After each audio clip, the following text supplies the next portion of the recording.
Amém. Amém. Irmãos, estamos aqui seguindo a série de Atos. E o Atos capítulo 21 é Paulo seguindo rumo à morte. Da mesma maneira que Jesus seguiu para Jerusalém rumo à morte. E como Jesus, Paulo, ele também teve oposição dos judeus. Como Jesus, Paulo teve seguidores que tentaram impedi-lo de ir para Jerusalém e cumprir a missão. Como Jesus, Paulo ouviu a multidão, acaba com ele. Ouviu a multidão gritar, acaba com ele. Como Jesus, Paulo recebeu 3 revelações acerca do sofrimento que ele teria em Jerusalém.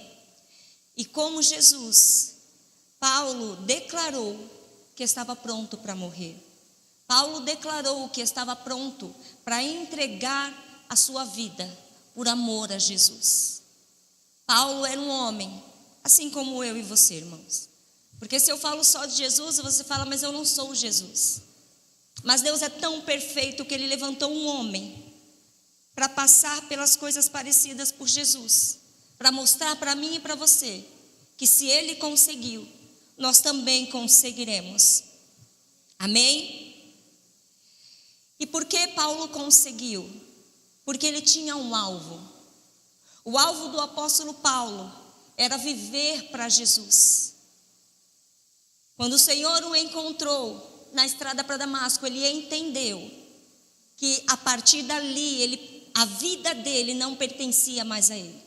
Então o alvo dele, a partir dali, começou a ser viver para testemunhar Jesus Cristo. A pergunta para nós, qual é o nosso alvo nesta manhã? Qual é o nosso propósito de vida? Por que nós estamos aqui? Você não está aqui porque você vem cumprir um compromisso, um ritual de ir ao culto dia de domingo. Você tem um alvo.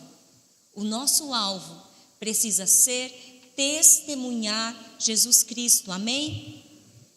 Atos capítulo 21, versículo do 1 ao 4. Então, após nos apartarmos deles, embarcamos e navegamos diretamente para Cós. No dia seguinte, chegamos a Rodes e dali a Pátara. Encontrando um navio que seguia para a Fenícia, embarcamos e partimos. Ao avistarmos Chipre e seguirmos em direção ao sul, navegamos para a Síria. Desembarcamos em Tiro, onde o nosso navio deveria ser descarregado. Havendo encontrado os discípulos locais, ficamos com eles 7 dias. Irmãos, pode segurar aí um pouquinho, por favor, Bianca. Paulo estava voltando da sua 3ª viagem missionária. E quando a gente escuta a palavra viagem, eu não sei você, mas para mim soa como descanso, soa como algo bom, é algo prazeroso. Quem não espera as férias para viajar? Eu espero, né? E quem não gosta de viajar? Só que aqui nesses primeiros versículos, só nesses, tá? A gente vê que Paulo passou por diversos lugares. Rodes, Pátara, Fenícia, Síria e Tiro. E ele ainda vai viajar muito mais. E quando você faz uma viagem a passeio, a gente curte aquele lugar. Você quer usufruir do que aquela cidade tem, você quer tirar fotos e você quer usar os benefícios daquela cidade. Meu marido, Webster, ele trabalha e aí ele vai para São Roque, ele vai para Olambra, ele vai para Santos, ele vai para Limeira, ele vai para vários lugares bonitos. Quando eu pergunto para ele assim, falo, Webster, foi legal a viagem? Ele responde assim para mim, Paula, eu fui trabalhar. Eu não fui olhar a cidade. Eu não tirei foto nas flores de Olambra, eu não degustei vinhos, eu não entrei na praia de Santos. Eu fui consertar um autoclave, eu fui consertar uma máquina. Então assim, se eu vou para lá, para esses lugares, pego a máquina quebrada, deixo ela funcionando, para mim a viagem foi legal. E por que eu estou falando isso para vocês? Para Paulo passar por todas essas cidades que Paulo passou. A intenção dele era fazer de cada uma delas um ponto de pregação. Então, se Paulo passasse pelas cidades, ele conseguia fazer um ponto de pregação, ele conseguia falar sobre Jesus. A viagem foi legal. Para o Webster, deixar a máquina do hospital funcionando, foi legal. Para Paulo, falar de Jesus, foi legal. Por que eu estou falando isso para vocês? Porque o ser legal aqui não é ser fácil, não é ser prazeroso, não é ser cômodo. Fazer o que o Senhor te chamou para fazer não é legal, não vai satisfazer o teu ego, não vai te trazer uma alegria humana. Cumprir a tua missão aqui, irmãos, é fazer, mesmo que não seja legal, mesmo que seja debaixo de dor, debaixo de choro. Mas a gente precisa cumprir a nossa visão, a nossa missão. É cumprir independente do cenário. Cumprir independente das dores, porque não é sobre nós, é sobre Jesus. Amém? E no capítulo 20 do livro de Atos, lá do versículo 22 a 24, Paulo, ele fala que ele vai seguir em frente, mesmo sabendo que ele vai enfrentar prisão, mesmo sabendo que ele vai enfrentar sofrimento, porque ele tinha que concluir o seu ministério. E qual é o ministério de Paulo, irmãos? Testemunhar da graça de Deus. Projeta para nós Atos 20, por favor, do 21 ao 24. Testemunhei tanto a judeus como a gregos, que eles necessitam converter-se a Deus, sob total arrependimento e fé em nosso Senhor Jesus. Agora, pois, compelido pelo Espírito Santo, estou seguindo para Jerusalém, desconhecendo o que ali me sucederá. Sei, no entanto, que em todas as cidades o Espírito Santo me previne que prisões e sofrimentos estão preparados para mim. Contudo, nem por um momento eu considero a minha vida como um valioso tesouro para mim mesmo, contanto que possa completar a missão e o ministério que recebi do Senhor Jesus para dar testemunho do Evangelho da graça de Deus. Ele saiu de Mileto no capítulo 20, dizendo isso aqui: eu sei que vai ter dor, eu sei que vai ter sofrimento, mas eu sei que eu preciso concluir a minha missão. E ele sai de Mileto no capítulo 20 debaixo de muita tristeza, porque por revelação eles sabem que não veriam mais Paulo. Era o último abraço que eles dariam em Paulo, era a última vez que eles veriam o rosto de Paulo. E aí, irmãos, alguém aqui já abraçou alguém e teve essa certeza de que era a última vez que você veria essa pessoa? Eu me lembro que quando meu pai humano, carnal, foi viajar, uma pessoa que trabalhava com ele, uma pessoa da família, ela falou assim para mim, falou: Paula, eu tive tanta vontade de abraçar o seu pai, mas eu não fiz. Meu pai viajou e não voltou dessa viagem. E essa menina, ela veio falar para mim chorando, e ela disse: eu deveria tê-lo abraçado. E o que fez com que ela sentisse esse desejo de abraçá-lo? O Espírito Santo. Então, as despedidas fazem parte da nossa vida.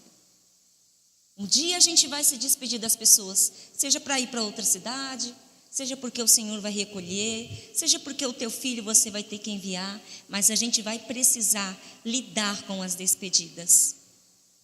Atos 21, Paulo passa por muitos lugares, mas ele tem algumas convicções, e é só sobre isso que eu quero falar.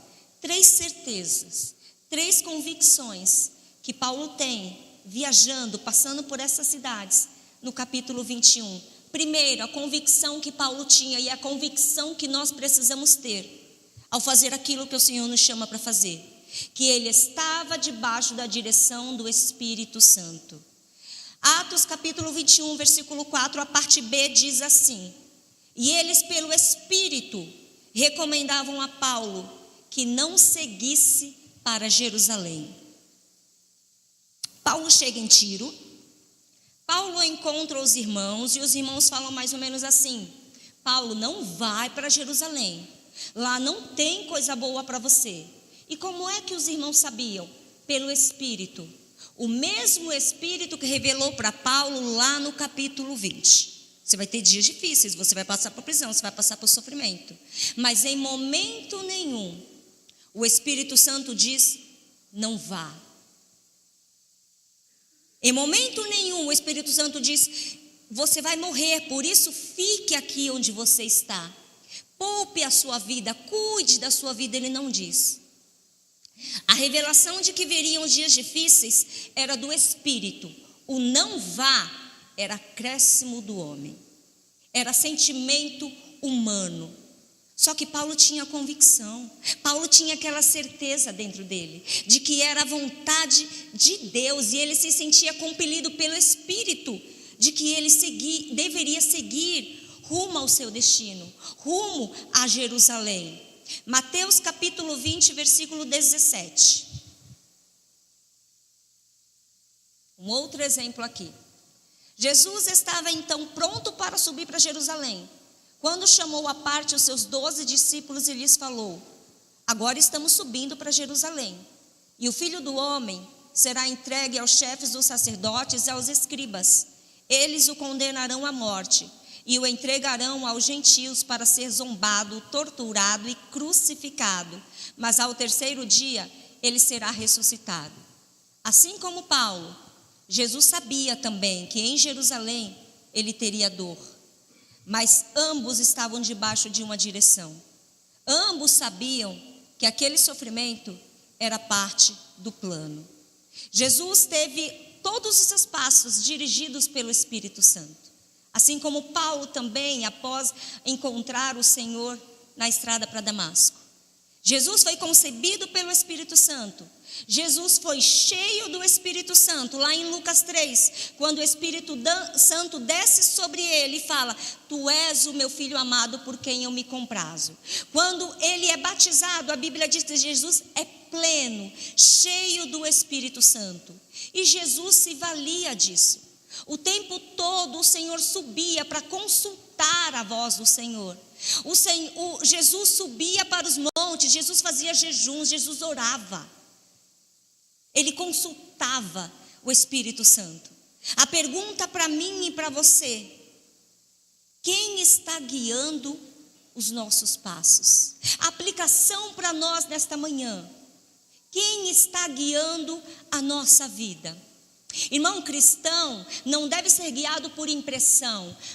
Eu acho que eu não devo ir, eu acho que eu devo ir, eu acho que esta pessoa. Se Ananias fosse guiado pelas impressões dele, ele não teria ido até Saulo quando o Senhor ordenou para ele impor as mãos e orar sobre Saulo. Então o cristão deixa as impressões dele de lado e segue o que o Espírito Santo manda ele falar. Cristão não é guiado por sugestões humanas, por opiniões do homem. O conselho de uma pessoa de Deus, ele é muito benéfico, ele é muito bem-vindo, ele é muito bom ter uma pessoa de Deus que te aconselha. Só que as decisões de um filho, de uma filha de Deus, precisam ser tomadas por uma direção do Espírito e não pela opinião de outra pessoa. Porque o seu dono não é a pessoa que está do seu lado. O dono da sua vida é o Espírito Santo. Então quem tem que te guiar é Ele. Provérbios capítulo 19, versículo 20, diz assim: presta bastante atenção aos sábios conselhos e recebe de coração a orientação, pois assim alcançará a sabedoria. Então o que a Bíblia está falando? Pede sim conselho, presta atenção no que as pessoas mais experientes estão falando para você. Você tem uma dúvida, vai até um homem, uma mulher de Deus. Mas olha o seguinte: o ser humano pode fazer muitos planos, contudo quem decide é Deus, o Senhor. Então você tem as suas dúvidas, você pode procurar uma pessoa de Deus, ele vai te aconselhar, mas a última palavra, a direção que você deve seguir, ela vem do Espírito Santo. E o Espírito Santo, ele não está sobre alguns, ele está sobre cada um de nós, porque Jesus falou: eu vou, mas eu deixo com cada um de vocês o Espírito Santo, o Consolador.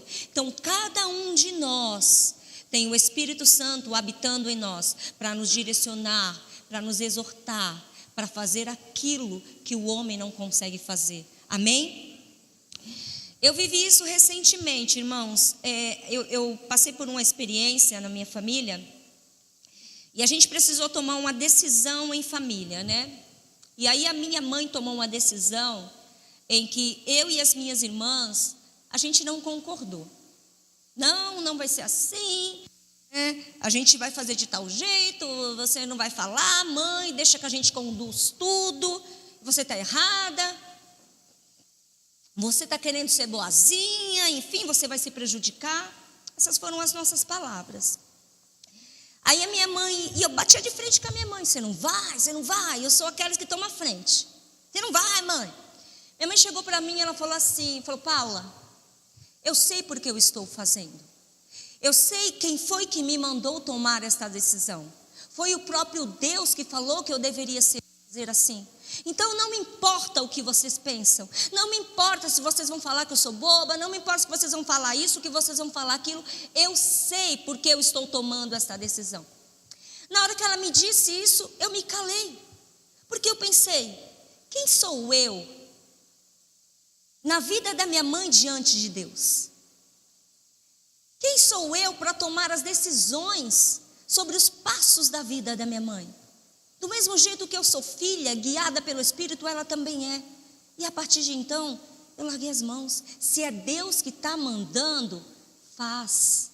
É uma pergunta que eu sempre faço na minha casa, quando o Ebser chega com os planos mirabolantes dele, eu pergunto, foi Deus? Então vamos. Porque eu coloco uma pulgazinha atrás da orelha, porque se não foi Deus, não vamos orar um pouquinho mais. Porque assim eu não posso questionar. Se você orou, se o Espírito Santo te conduziu, se Ele te direcionou, vai, irmã, faz, porque é o que foi dito aqui, o que foi cantado aqui, o que foi falado pelo Maurílio. Se Ele falou, Ele vai sustentar. Mas a pergunta é, será que a gente está buscando respostas nele? Será que a gente está buscando que Ele guie os nossos passos? Ou será que eu estou tomando as rédeas da minha vida?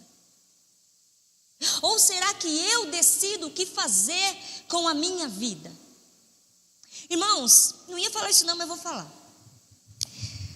Há um tempo atrás, o Senhor deu uma direção para o Ebster acerca de algo da minha casa que ele deveria se desfazer. E ele foi muito claro comigo, ele falou, Paula, Deus falou assim, assim, assado. Eu falei, bora lá, a gente vai ficar sem nada, é o que o Maurílio falou. Eu ia ter prejuízo, mas eu falei, Deus está falando, vamos obedecer. Melhor obedecer do que sacrificar, então bora obedecer. Eu falei, estou com você. Se vamos passar fome, vamos passar junto, mas estou com você, vamos obedecer a Deus. Só que ele foi empurrando com a barriga. E nisso os dias foram passando, e o Ebser, o que Deus te falou, vou fazer. E foi empurrando com a barriga. Irmãos, vocês não têm noção da bola de neve que isso gerou dentro da minha casa, do desgaste que tem gerado na minha casa, por conta de uma desobediência de uma ordem do Espírito Santo. Por quê? Por medo. Estamos sofrendo ainda as consequências disso.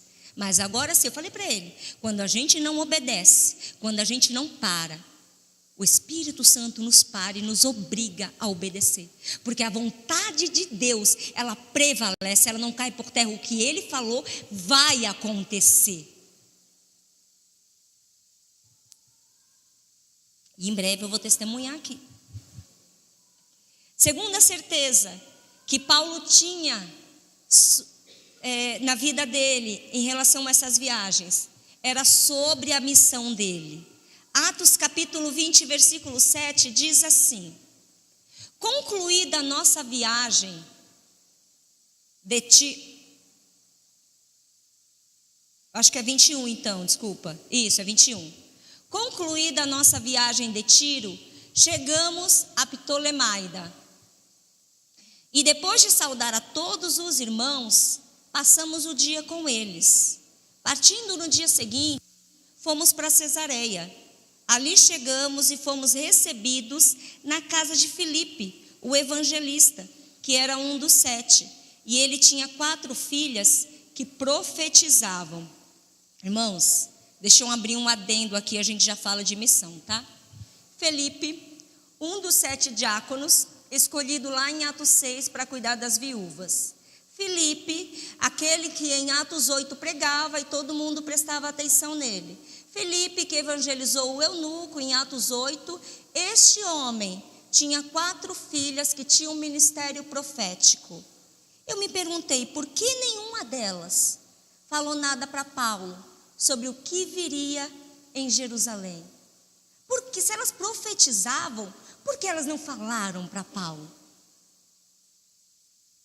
Sabe por quê? Porque quando Deus nos chama, não é para a gente sair falando para qualquer pessoa. Quando Deus chamou Jeremias para profetizar, Jeremias alegou: mas eu não sei falar, Senhor, mas eu sou muito novo. O Senhor respondeu para Jeremias no capítulo 1, versículo 7: não diga que você é muito jovem. A todos a quem eu te enviar, você vai. E tudo quanto eu te ordenar, você vai falar. Então assim, o Senhor vai levantar a pessoa para quem você vai falar. E Ele vai colocar na boca do profeta o que essa pessoa precisa ouvir. Não é porque você tem um dom profético que você tem que sair falando para todo mundo, não. Tenha discernimento.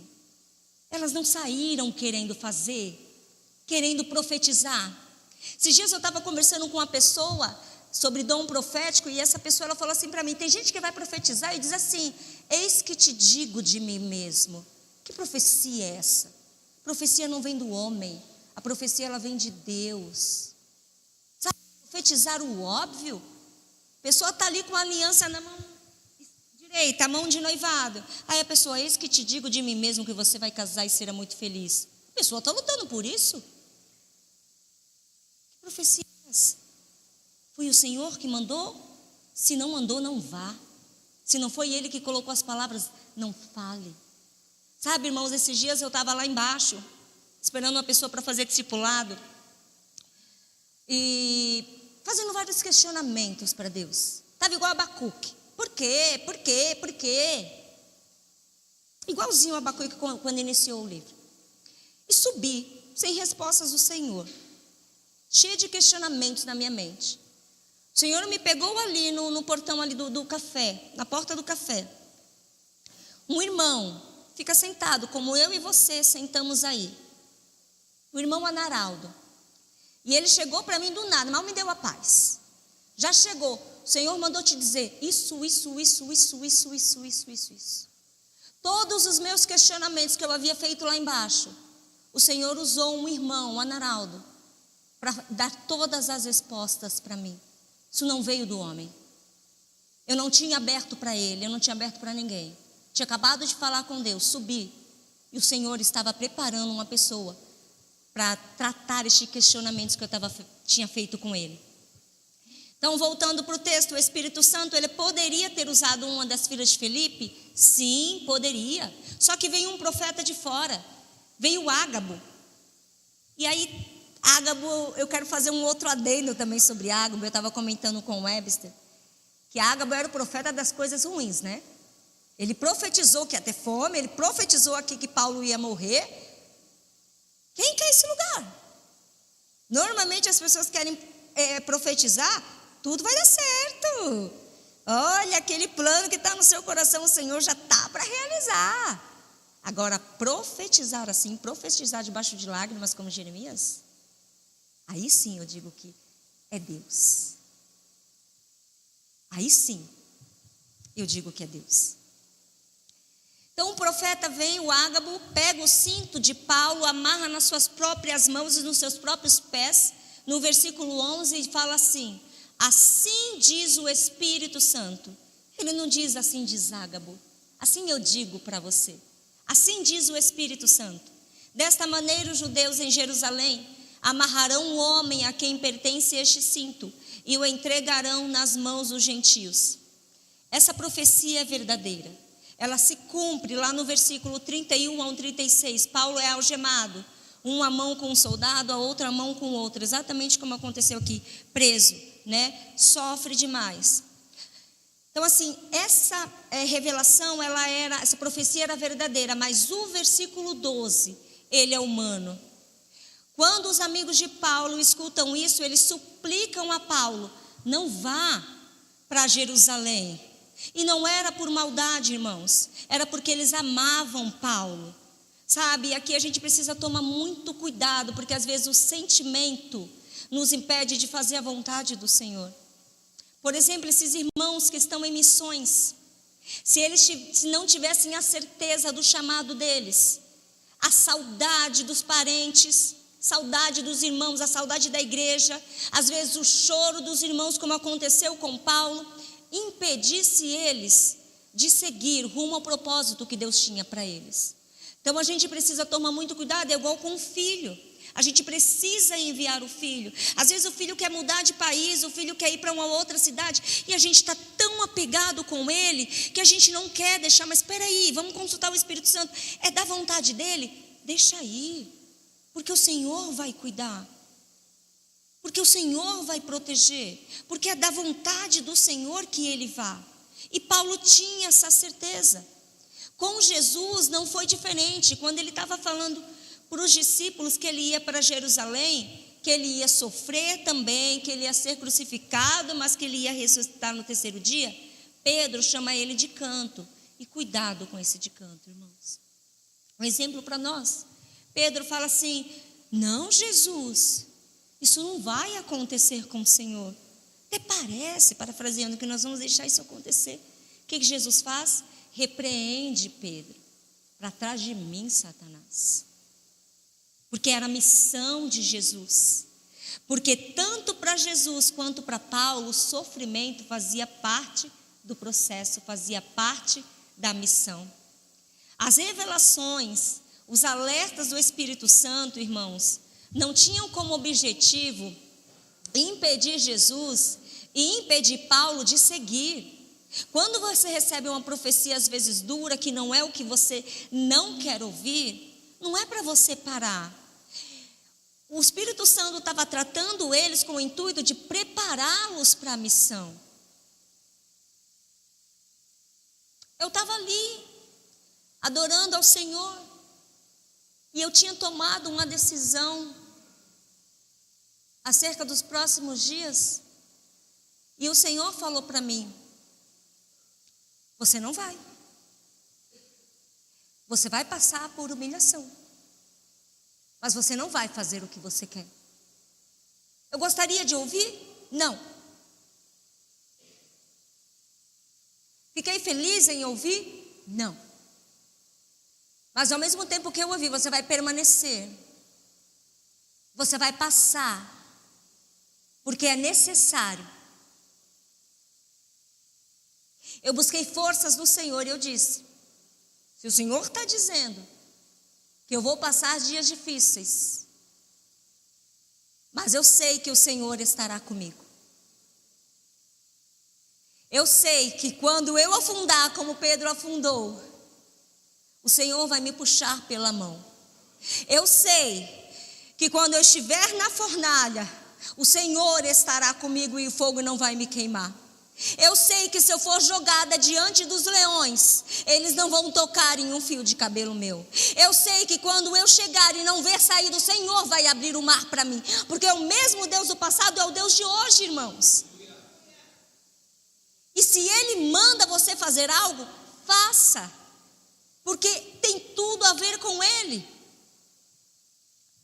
Paulo estava debaixo de uma missão, e olha o que ele responde em Atos 21, versículo 13. O que Paulo declara, quando os irmãos começam a chorar e falam: não, Paulo, não vai. Não, Paulo, você vai morrer, a gente ama você, não vai não.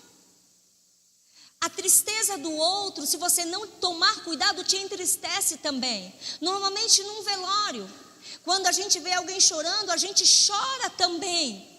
Se você ver um filho sofrendo, você sofre também. Então olha o que Paulo responde: por que vocês estão fazendo isso? Não choreis, pois assim fazendo partis o meu coração. Eis que eu estou pronto, não apenas para ser amarrado, mas também a morrer em Jerusalém, pelo nome do Senhor Jesus. Irmãos, para mim esse versículo é o versículo chave do capítulo 21.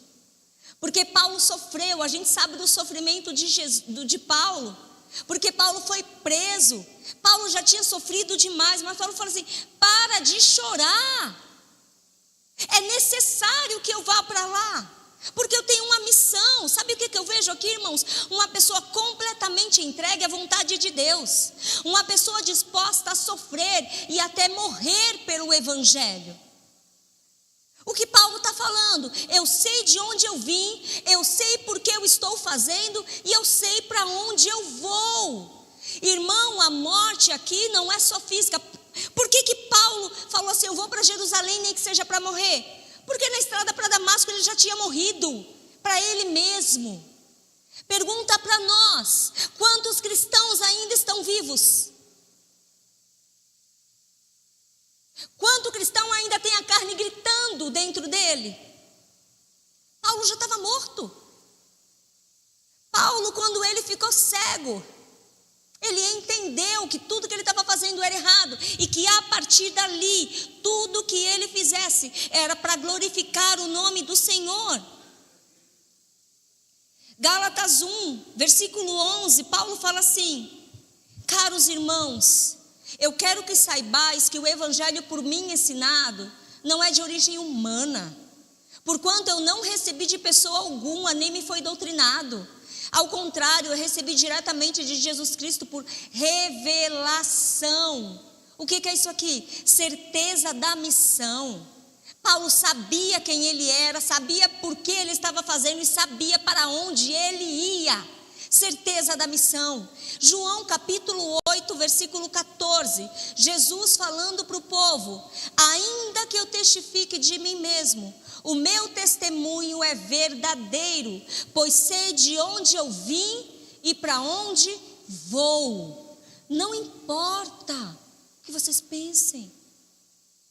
Jesus sabia qual era o propósito dele, Jesus sabia qual era a missão dele, e nada ia atrapalhar isso, irmãos. A missão, ela precisa estar acima da nossa vontade.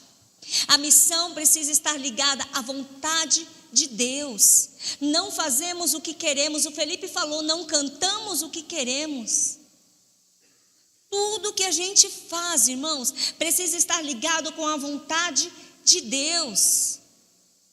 Absolutamente tudo. Mas aí volta para o primeiro ponto: quem está direcionando? É a minha vontade ou é a vontade do Espírito Santo sobre a minha vida? Jesus falou quando ele chegou no final da missão dele, quando ele era homem: se possível for, afasta de mim este cálice, contudo que não seja feita a minha vontade, mas a tua. Irmão, mesmo que doa, faça a vontade do Senhor. Mesmo que sangre, faça a vontade do Senhor. Mesmo que você pereça, vale a pena fazer a vontade do Senhor. E a última certeza que Paulo tinha convicção é que ele sabia o que era prioridade na vida dele. Tem gente que sabe qual é a missão, tem gente que sabe o que precisa fazer, só que ela tem outras prioridades. E a vontade de Deus vai ficando cada vez mais para trás. Atos 21, a partir do versículo 17, Paulo chega em Jerusalém, é recebido com alegria pelos irmãos. Paulo conta detalhes de como foram as suas viagens. As pessoas se alegram, glorificam a Deus. E no versículo 21, parafraseando, eles falam mais ou menos assim: Paulo, o pessoal está falando umas coisas erradas aí a seu respeito, viu? Está rolando um burburinho aí acerca de seu respeito e não são muito boas. Estão dizendo, Paulo, que você está levando os judeus a se afastarem da lei de Moisés e até que você é contra a circuncisão. E daqui a pouco, Paulo, as pessoas vão saber que você está aqui. Só que olha só, irmãos, lá em Atos 15 acontece o concílio da inclusão dos gentios na igreja. O judeu era circuncidado com 8 dias de nascido, como forma de aliança com Deus. E os judeus estavam exigindo que os gentios que iam chegando à igreja passassem também por esse ritual da circuncisão, ritual da purificação, para alcançar a salvação. E aí Paulo e Barnabé vai até lá tratar desse assunto. A gente já falou sobre isso aqui. Durante uma reunião, aí Paulo se levanta e deixa claro que Deus não faz acepção de pessoas. Deus, ele não escolhe entre gentio e judeu. E ele chega a dizer que o coração dos gentios foi purificado pela fé e a salvação é pela graça. Né? Só que eles não eram contra esses rituais de purificação, eles não eram contra a circuncisão, não eram contra a lei de Moisés. Eles só entendiam que a lei foi cumprida em Cristo. Então era mais ou menos assim: se você é judeu, se você é circuncidado, se você quer passar pela circuncisão, tudo bem. Só que se você é gentil e você não precisa fazer, porque Jesus já fez isso, tudo bem, vamos ser um só. Ele não batia o martelo, tem que fazer. Se você quiser, você faz, está tudo bem. Se você não quiser, não precisa, porque Jesus já fez. Isso que eles tentavam passar para a igreja. Só que, irmãos, tinha os irmãos do contra. Tinha aqueles irmãos da contenda, tinha os irmãos do ânimo exaltado, tinha o irmão do não concordo com nada. Isso era só lá, né? Outra igreja não tem. Tem um irmão que eu não concordo, então vamos gerar burburinho. Sempre. Irmãos, e era isso que estava acontecendo em Atos capítulo 21. E no versículo 24, eles propõem para Paulo se juntar 4 irmãos que estavam chegando e participar do voto de Nazireu, que era raspar o cabelo, sabe, para aquele ritual lá e pagar a oferta e fazer. Paulo não hesita em fazer. Paulo atende essa sugestão. Foi meio que assim: cara, estão falando de você, mas vamos calar a boca desse povo. Vamos fazer para ver se esse povo fica quieto? Paulo, tudo bem, vamos fazer. Paulo pagou, Paulo rapou, Paulo fez isso, Paulo fez aquilo, né? E por que Paulo fez isso? Porque levar pessoas a Cristo era prioridade para Paulo. Prioridade para Paulo não era ganhar uma discussão. Prioridade para Paulo não era ter razão. Prioridade para Paulo não era mostrar o certo e o errado através de uma lei. Ele entendia que Jesus já havia cumprido a lei perfeitamente. Mas para que a gente vai ficar discutindo? É para fazer? Bora fazer. Porque a prioridade era ganhar pessoas para Jesus. 1 Coríntios capítulo 15, versículo 16, ele fala assim: porque se eu anuncio o evangelho, eu não tenho vergonha de me gloriar, pois me é imposta esta obrigação. E ai de mim, se não anunciar o evangelho. Irmãos, por trás de toda pregação autêntica, toda pregação verdadeira, ela tem uma ordem, ela tem um chamado do Senhor. E é essa certeza do chamado, é essa certeza da missão que produz motivação no coração do homem para continuar fazendo. Motivação no coração do homem não é a opinião das pessoas, é a certeza da missão. É a certeza do porquê ele está fazendo aquilo. E aí, 1 Coríntios 15, 19 diz assim: porque sendo livre para com todos, eu fiz-me servo de todos para ganhar ainda mais. E fiz-me como judeu para os judeus, para ganhar os judeus. Para os que estão debaixo da lei, como se estivesse debaixo da lei, para ganhar os que estão debaixo da lei. Para os que estão sem lei, como se estivessem sem lei, não estando sem lei com Deus, mas debaixo da lei de Cristo, para ganhar os que estão sem lei. Eu fiz-me fraco para os fracos, para ganhar os fracos. Fiz-me tudo para todos, para por todos os meios chegar a salvar alguns. Eu faço isto por causa do evangelho, para ser também participante dele. Ou seja, irmãos, fazendo aquele voto de Nazireu que Paulo fez, ele não estava descumprindo a lei. Fazendo o voto de Nazireu, Paulo não estava pecando para ganhar pessoas. Ele não estava pecando. A missão de tornar Cristo conhecido era prioridade para Paulo.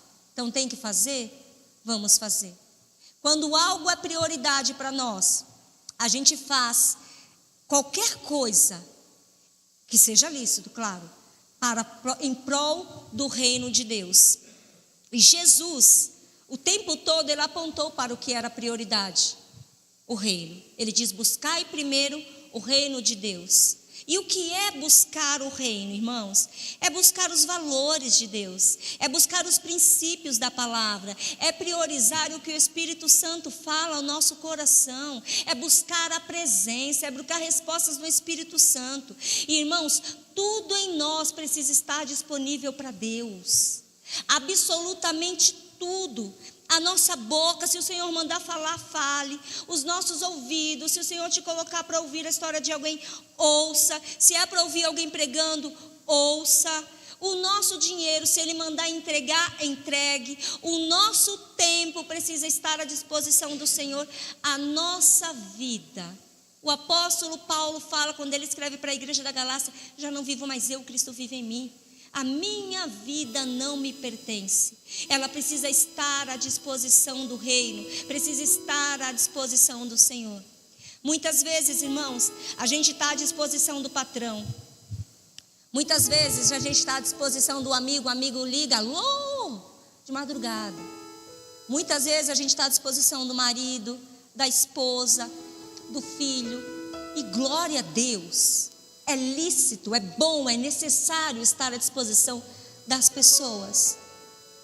Mas quando é para Deus, a nossa agenda está fechada. A nossa agenda está concluída.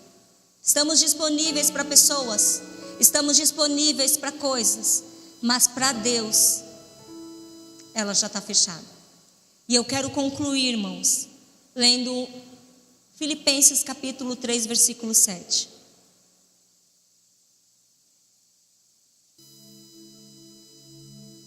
Todavia, o que para mim era lucro, passei a considerar como prejuízo por causa de Cristo.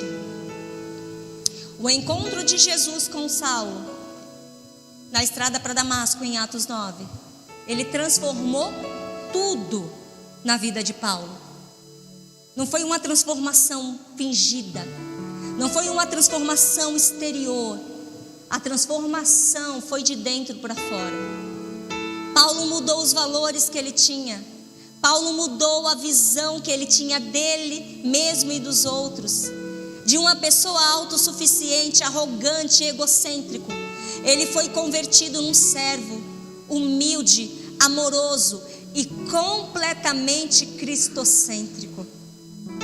Guiado pelo Espírito, tendo a certeza da missão e tendo o reino como prioridade. Então ele fala assim: sabe, tudo que eu tive não vale nada, eu considero perda. Porque não adianta nada ganhar o mundo e perder a alma. Não adianta nada eu ter tudo e não ter Jesus. Ganho sem Jesus é perda. E perda com Jesus é ganho. Versículo 8: mais do que isto, compreendo que tudo é uma completa perda, quando comparado à superioridade do valor do conhecimento de Cristo Jesus, meu Senhor, por quem eu decidi perder todos estes valores, os quais considero como esterco, a fim de ganhar Cristo e ser encontrado nele, não tendo por minha a justiça que procede da lei, mas sim a que é outorgada por Deus mediante a fé, para conhecer Cristo e o poder da sua ressurreição e a participação nos seus sofrimentos, identificando-me como Ele na sua morte, com o propósito de que, seja como for a ressurreição dentre os mortos, nela estar presente, correndo em direção ao alvo. Paulo tinha certeza, tinha convicção de que o Senhor tinha um propósito para ele, e de que esta vida passageira, de que esta vida como peregrinos, ela tinha um alvo. O alvo de Paulo: fazer Cristo conhecido a todas as pessoas. O alvo de Jesus: cumprir o plano de Deus, para que os nossos pecados fossem perdoados, nós herdássemos a salvação. Qual é o seu alvo, irmãos? Pelo que você está buscando, irmãos? Porque se nós não temos um alvo, nós somos guiados pelos ventos. Para onde Ele quiser nós iremos. Mas quando nós temos um alvo, mesmo que doa, eu persigo. Mesmo que falem mal e apedrejem, como aconteceu com Davi, eu persigo. Mesmo que o inferno se levante, eu persigo. O alvo de Paulo era Jesus. Ir para Jerusalém vai custar a minha vida? Eu vou conseguir levar Jesus? Está tudo bem, porque a minha vida não é aqui. A minha vida é com o Senhor. Irmãos, a gente está aqui de passagem. Não se apeguem ao que a ferrugem pode corroer, a traça destrói. Não se apeguem a isso, tudo isso é passageiro. Olhem para o alto, a nossa riqueza está no alto. A nossa alegria está no alto, o nosso socorro vem do alto, o nosso alvo está no alto, irmãos. Por mais que você passe lutas e guerras, se o Senhor está mandando ficar, fique. Se Ele está mandando seguir, siga. Mas ouça a direção do Espírito. Se coloque de pé, vamos orar ao Senhor. Não esqueça que Ele tem um propósito para você. Paulo conseguiu, porque ele era direcionado pelo Espírito Santo, porque ele sabia qual era a missão dele, e porque esta missão era a prioridade: mostrar Jesus às pessoas. Ele foi preso, açoitado, acorrentado. No final do capítulo ele tem a oportunidade de discursar aquele povo, e novamente ele vai falar do seu testemunho. Novamente ele vai falar da sua transformação. Novamente ele vai falar do que o Senhor fez com ele. É o poder de Jesus atuando em Paulo, como é o poder de Jesus atuando em você nesta manhã. Só não saia de onde o Senhor não quer que você saia. Pai, nós queremos te agradecer, Jesus, pela oportunidade de estarmos aqui te adorando, recebendo a tua palavra. Jesus, que assim como Paulo, a gente possa abrir mão da nossa vida para viver aquilo que o Senhor tem para nós. Senhor, assim como Paulo, que a gente se desprenda de tudo que é humano, de tudo que é passageiro. Pai, que o nosso coração não esteja na riqueza, que o nosso coração não esteja nos aplausos, que o nosso coração não esteja na aprovação humana, que o nosso coração não esteja nas coisas terrenas, Pai, mas que o nosso coração esteja firmado na pessoa de Cristo. Pai, em nome de Jesus, que eu e os meus irmãos sejamos guiados pelo Teu Espírito Santo. Para isso nos dá discernimento, nos dá sensibilidade, nos dá ousadia para irmos ao Teu encontro, consultá-lo todas as vezes que precisamos de resposta.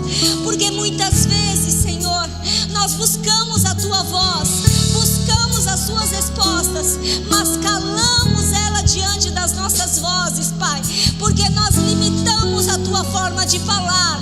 Nós queremos que o Senhor fale conosco de um jeito, quando na verdade o Teu Espírito está falando de outro. Por isso nos dá sensibilidade no Espírito para reconhecer a Tua voz diante dos medos, diante das incredulidades, diante das aflições, diante das lutas, diante das vozes, Pai amado, que ecoam dentro da nossa mente.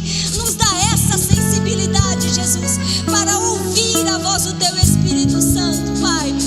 Senhor, que a missão que o Senhor tem para cada um de nós possa latejar, possa gritar dentro de nós, que o nosso coração possa queimar diante do chamado que o Senhor tem para nós, que a nossa paixão ministerial seja acendida agora em nome de Jesus. Faz o nosso coração queimar acerca daquilo que o Senhor tem para cada um de nós. Faz o nosso coração queimar, Jesus, cada dia mais, para fazer a Tua vontade, para fazer aquilo que o Senhor nos chamou para fazer. Mesmo em meio a lutas, mesmo em meio a perseguições, mesmo em meio a difamações, a nossa missão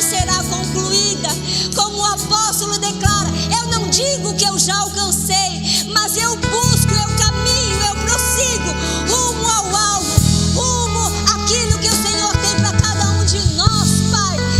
Faz isso nesta manhã, Pai, em nome de Jesus. E que buscar o Teu reino, buscar a Tua presença, buscar a Tua face, seja prioridade para nós, Pai.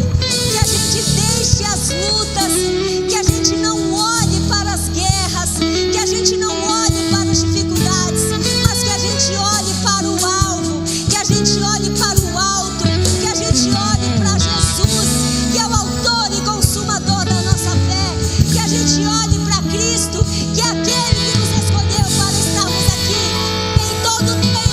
Falar do Senhor seja a nossa prioridade, não através só de palavras, mas através da nossa vida. Que as pessoas possam ver o Senhor em nós, que as pessoas possam ver que a nossa vida exalta o Senhor, que a nossa vida, Senhor, seja um instrumento nas Tuas mãos para ganhar pessoas. Assim como o apóstolo Paulo declara: mesmo que eu morra, mesmo que eu sofra, eu irei rumo àquilo que o Senhor tem para mim. Eu não vou desistir, eu não vou parar, eu vou continuar, porque a obra é do Senhor, porque o chamado é do Senhor, porque é o Senhor quem nos capacita, em nome de Jesus.